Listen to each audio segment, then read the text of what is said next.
thé au lait de Wang Zhendong a accueilli cette année près d'une centaine d'élèves venus apprendre l'art de ce breuvage, la plupart d'entre eux n'ayant aucune expérience commerciale préalable.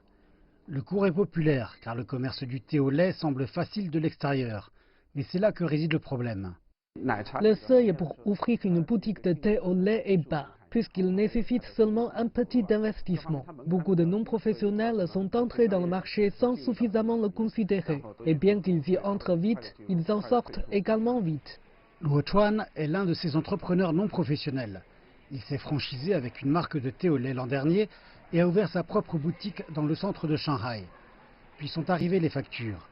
Les loyers au centre-ville sont bien entendu onéreux. Luo payait près de 15 000 yuan par mois pour sa boutique de 20 mètres carrés et cela représentait 40% de ses coûts totaux. Mais un gobelet de thé au lait ne se vend qu'à peu près 15 yuan, ce qui signifie qu'il devait vendre 1000 gobelets par mois, ne serait-ce que pour payer le loyer. Et puis il y avait ses autres coûts. Au début, nous faisions quelques bénéfices comme nous faisions de nombreuses promotions et comme les clients étaient curieux de nos produits. Mais alors il y avait les coûts additionnels comme les employés, les coûts de fonctionnement et les ingrédients.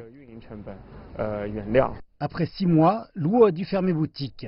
Le problème est que tandis qu'au début, les gens sont curieux des nouvelles boutiques de thé au lait, leur intérêt s'évanouit souvent rapidement.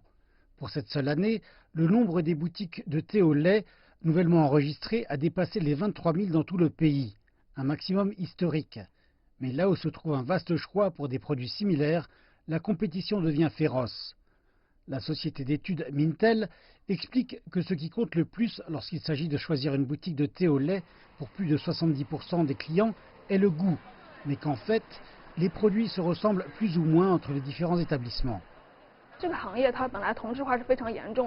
Ce secteur a été extrêmement homogénéisé. Par exemple, les boutiques copient les produits des autres boutiques très rapidement, ce qui signifie qu'il y a de nombreux produits similaires dans les différentes boutiques.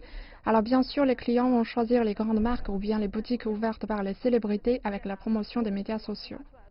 Le bureau d'études II Media affirme que seuls 18% des boutiques de thé au lait en Chine survivent plus d'un an. À la fin de novembre, environ 3500 boutiques ont fermé.